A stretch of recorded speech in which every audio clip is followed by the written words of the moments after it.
আসসালামু আলাইকুম নমস্কাৰ মই আজি যিখিনি কথা কম এজন মসজিদৰ মুহাজ্জিনৰ কাৰণে কম মই আজি আপোনালোকৰ পৰা মাত্ৰ এটা পানৰ এটা চাহৰ টকা বিচাৰিছো কিয় বিচাৰিছো এই দুৰ্ভগীয়া পৰিয়ালৰ কাৰণে বিচাৰিছো যদি আপোনালোকে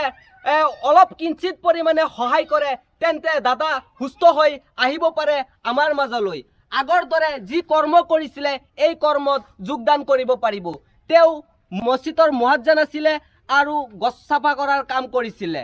এতিয়া আপোনালোকৰ ওচৰত ভিক্ষা খুজিছো যাতে আপোনালোকে কিঞ্চিত পৰিমাণে সহায় কৰি সুস্থ যাতে হয় তাৰে আপোনালোকে ব্যৱস্থা কৰি দিয়ক ৰাইজে নৈ জুকাৰিলে নৈ বয় মানুহে মানুহৰ বাবে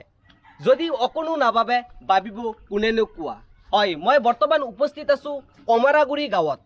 অমৰাগুৰি গাঁৱত এটা দুৰ্ভগীয়া পৰিয়ালৰ ওচৰত মই উপস্থিত হৈছো মোৰ লগত দাদাজনক দেখিছে দাদা প্ৰায় 4 মাহ ধৰি ঘৰত পৰি আছে পৰিয়াল পোহপাল দিয়াৰ একমাত্ৰ উপাৰ্জনকাৰী আছিল দাদা মসজিদত মুয়াজ্জিনগিৰি কৰিছিলে আৰু গছ চাফা কৰা কাম কৰিছিলে নাৰিকল গছৰ পৰা পৰি হাত ভৰিত দুখ পাইছে এতিয়া আপোনালোকৰ অলপ কিঞ্চিত সহায় বিচাৰিছে আপোনালোকৰ হয়তো অলপ কিঞ্চিত পৰিমাণৰ সহায়ে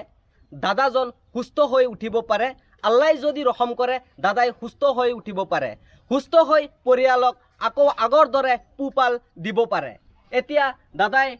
মোৰ জৰিয়তে আপোনালোকৰ ওচৰত অলপ কিঞ্চিত সহায় বিচাৰিছে যদি আপোনালোকে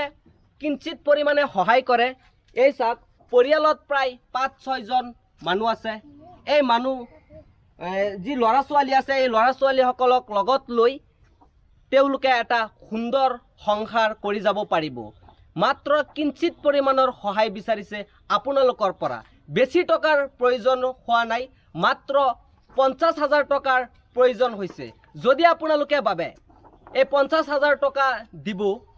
তেন্তে দাদাৰ ফোনপে নাম্বাৰ দিয়া থাকিব আপোনালোকে দিব পাৰে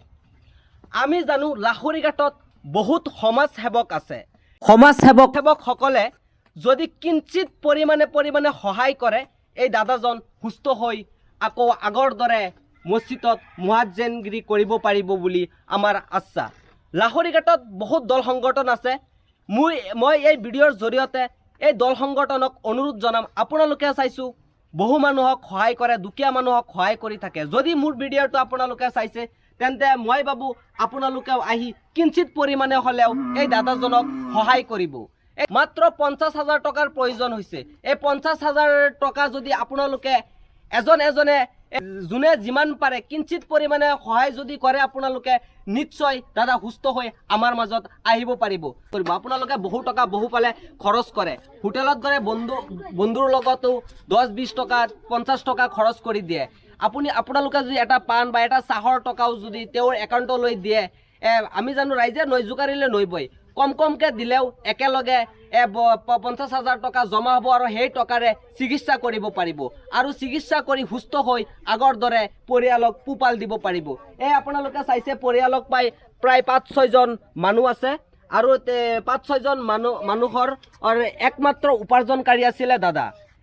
দাদাই অসুস্থ হৈ আছে বহু দুখত আছে পৰিয়াল মই ভাবো আপোনালোকে কিঞ্চিত পৰিমাণে সহায় কৰিব যিসকলে ভাবিছে আপোনালোকে এই দুখৰ সমভাগী হ'ব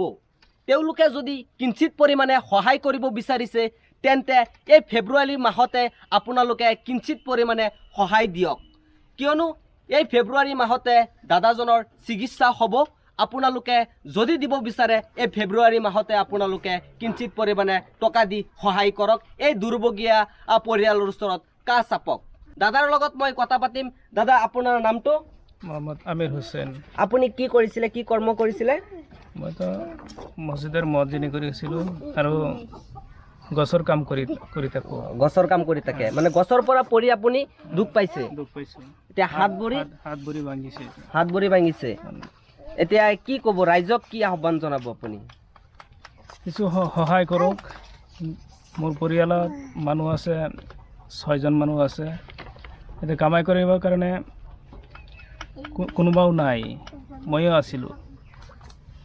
তেতিয়াতো মই ঘৰত পৰি আছোঁ এতিয়া কেনেকুৱা চলে আৰু মোৰ চিকিৎসা কৰিব লাগিছিল, এতিয়া অপাৰেশ্যন কৰিব লাগে, এতিয়া 50,000 টকা লাগে। এতিয়া মোৰ হাতত পইচাই নাই একো। এতিয়া কিছু আপোনাৰ ওচৰত মই হাত দাঙিছোঁ যে অলপ দি সহায় কৰিব। যদি আপোনালোকে ভিডিঅ'টো চাইছে তেন্তে ভিডিঅ'টো আপোনালোকে দয়া কৰি শ্বেয়াৰ কৰি দিব, কিয় ভিডিঅ'টো শ্বেয়াৰ কৰাৰ লগে লগে বেলেগে চাই হয়তো এই দাদাজনক সহায় কৰিব। আপোনালোকে ইমান সময় চাই আছিলে সমাজৰ কথা ফেচবুক পেজ। ধন্যবাদ।